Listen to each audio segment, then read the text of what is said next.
Back in 2007, a group of friends who'd worked in the local software industry for many years sat over coffee and talked about how the way the average software house was run was all wrong, how we could do it better.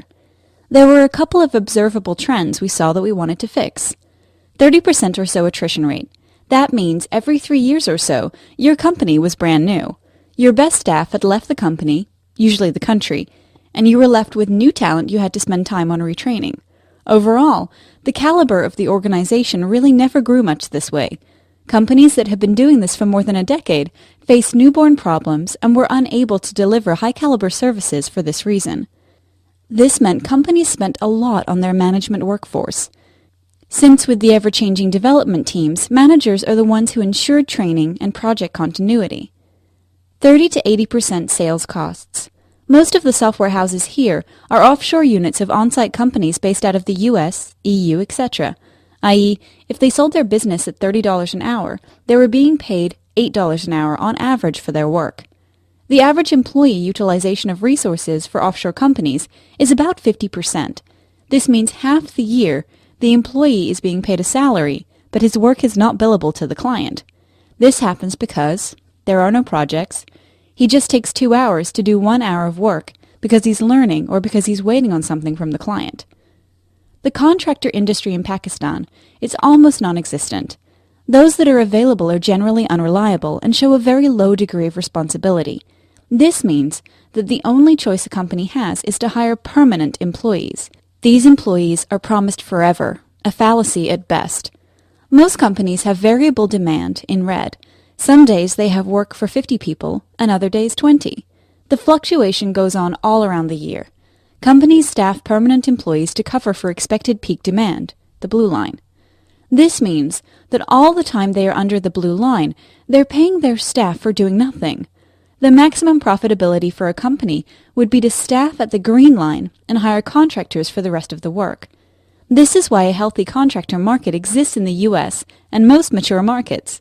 Companies can pay them higher because they gain an overall efficiency, and contractors make more because the same employer has a diminishing return on the skills of the consultant, and he's better off serving several customers rather than just one. So the concept of allied consultants was born, an employee-owned company of really good technologists who really love what they do and get paid really well to do it. Our goal was to come up with a sustainable model to double the average income a consultant can earn. 5 years in business, 15 current clients, and some 60-odd projects delivered. I think we've got it. To understand how we're different, you have to understand how the typical software house is financially structured. For every $100 a company earns, about $30 goes to the sales guy for bringing this work in. This is generally higher than this because the key salesperson is also the owner of the company, so there's really no consequence or accountability to taking this any higher. About 30% goes to your company's VPs, directors, managers, TLs. These are your best paid lot, usually required because of language issues in the people working under them, and to presumably maintain control in the organization. Another 10% or so goes to testers, analysts, etc., who support the core development staff along with administrative overheads, like your building, the electricity, and whatnot.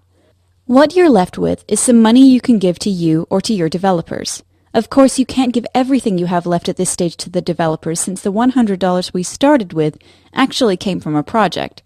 You don't always have projects for everyone, so some money is separated out for the bad times for your employees, what we call employee reserves.